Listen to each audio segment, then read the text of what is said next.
Hi folks, I normally don't do reviews of guns, I just shoot them.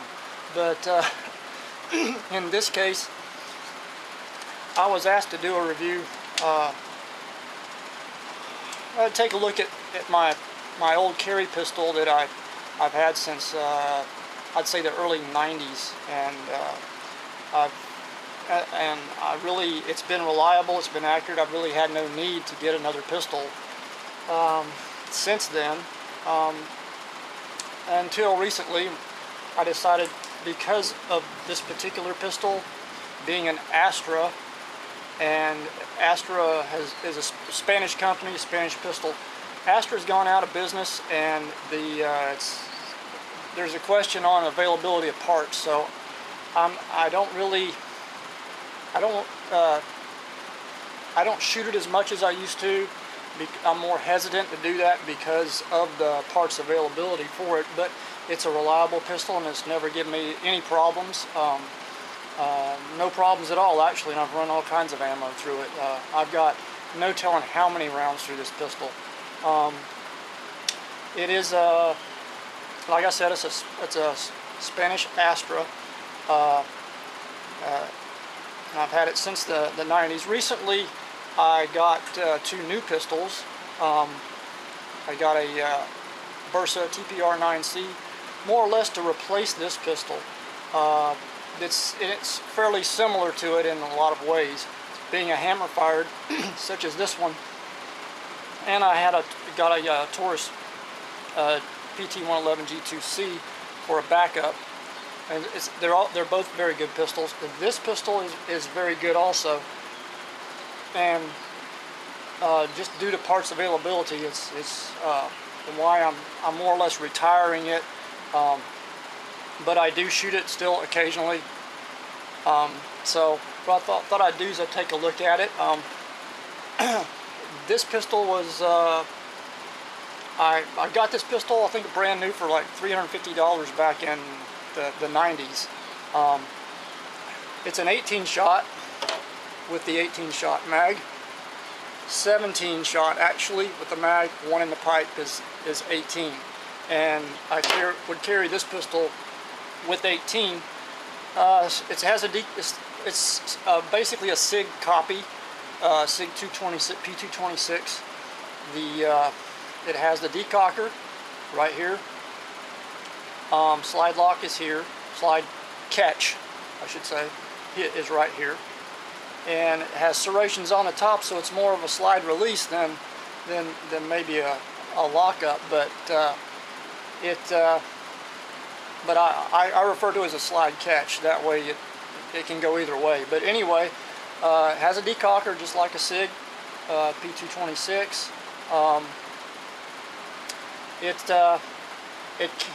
I had to get a spare mag, and when I did, let's take it. And as you can see, the mag drops free, so it ejects. We'll check it. As you can see, it's empty. We'll decock it.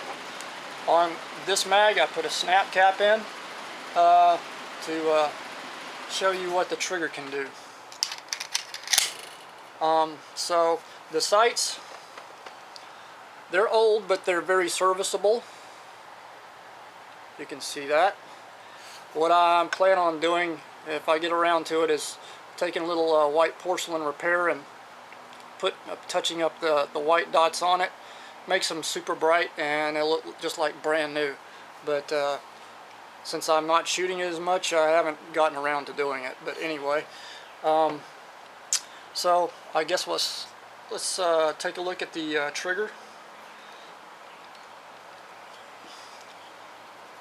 I'll go ahead and let me go ahead and chamber that snap cap. Okay, decock it.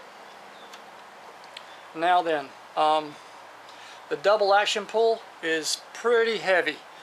I'll tell you that right off the bat. That's pretty heavy coming back, but it's consistent. So once you hit the wall, there, breaks right there, and you can get very used to that trigger. Let me drop it out. Single action is now I've got a set of scales, but they're far from being accurate.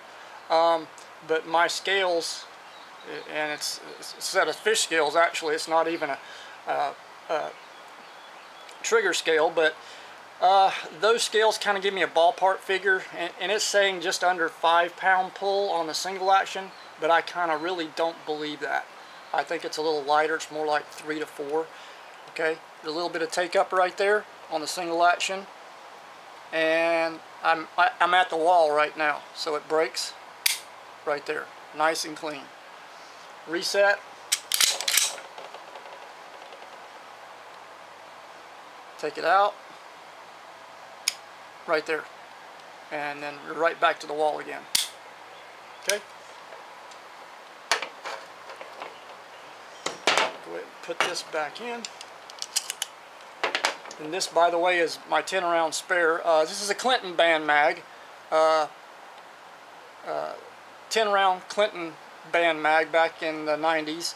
You couldn't get 18s, so all you could get were these little tins, and what they did was they put a plastic plug in the bottom, so you could only fit 10 in here. So that's what this is. But let's see, what else did I forget anything? Oh, well, the weight of the pistol, it's a very heavy pistol. It's all steel. The frame and the slide is both steel. So it's a very and you put an 18 round mag in here and it gets even more heavy. Well, 17, you put 18 rounds in the pistol and it's heavy. So the one thing I did want to mention was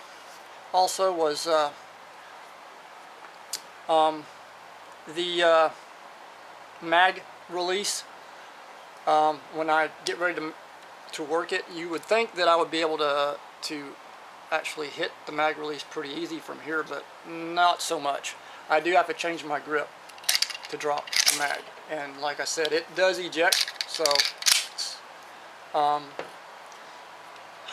let's take a look at the internals. There are various differences of this pistol to the SIG P226, but a lot of everything else is pretty much the same as far as the looks and the function of the pistol goes. As you can see, SIG sights. That's what these are. The decocker, the mag catch, the slide catch, even the mag release, right down to the trigger, pretty much a copy of a SIG P226 with differences. The differences are that the parts are of a different size than a SIG P226, so they're not interchangeable. The two major, what I would say major differences is one, it has a commander style hammer, which your SIG P226 does not have. So it's a commander style hammer, spurred hammer. So let's take a look at the other one. I'm gonna lock it back and we'll take it down. So I'll move the and you have to bring it back to the little notch here while the slide is back. Okay, and I bring my takedown lever back, then I release it and it comes right off. Okay, and look at the internals. Your ejector right here, the extractor being on the slide itself, captured spring guide rod, as you can see, and I've had enough rounds to it. I probably should have it replaced, but again, availability of parts, and it is all metal guide rod and spring.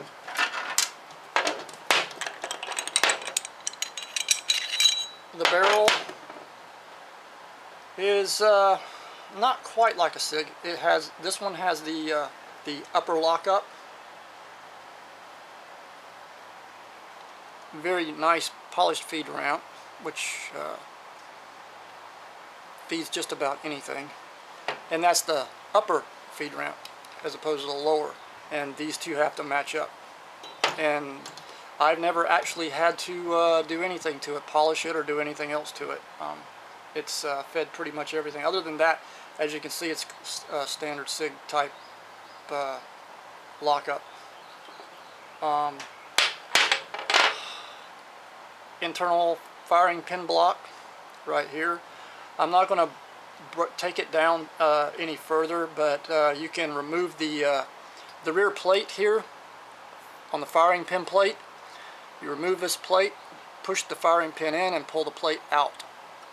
Then the firing pin and spring will come out, and you can clean the channel and clean the firing pin and put it all back, and just snap in it, and the firing pin plate just snaps right back into place. So it's not difficult at all, but it does take a little time. I rarely do I ever take the it's just not necessary to take the extractor down. It has a little pin here and one on the underside, so the pin has to be tapped out and then remove it and then replace it or put it all back in. So we'll put it back. And as you can see, there is some wear, of course, from after all these years, but it's not terrible actually. It's a well-made pistol.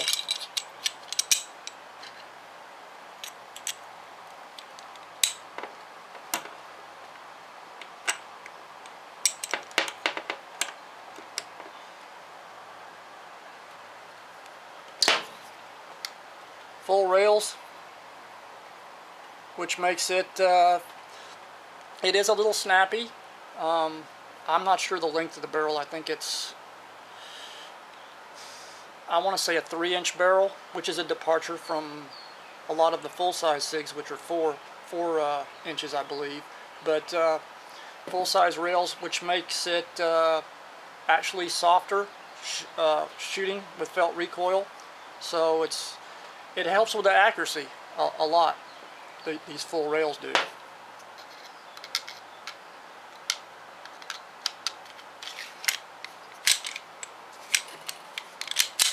Lock it back, rotate it back around, drop the slide, and that's it for the pistol.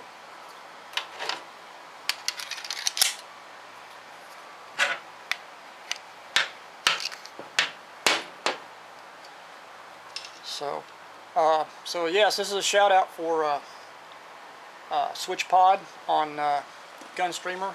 He was wanting me to show this pistol, so hopefully I've shown this Astra A-100 9mm, and you pretty much have an idea what it is, and the differences between it and the SIG P226. It's very similar, but there's a lot of differences too. So anyway, thanks for watching.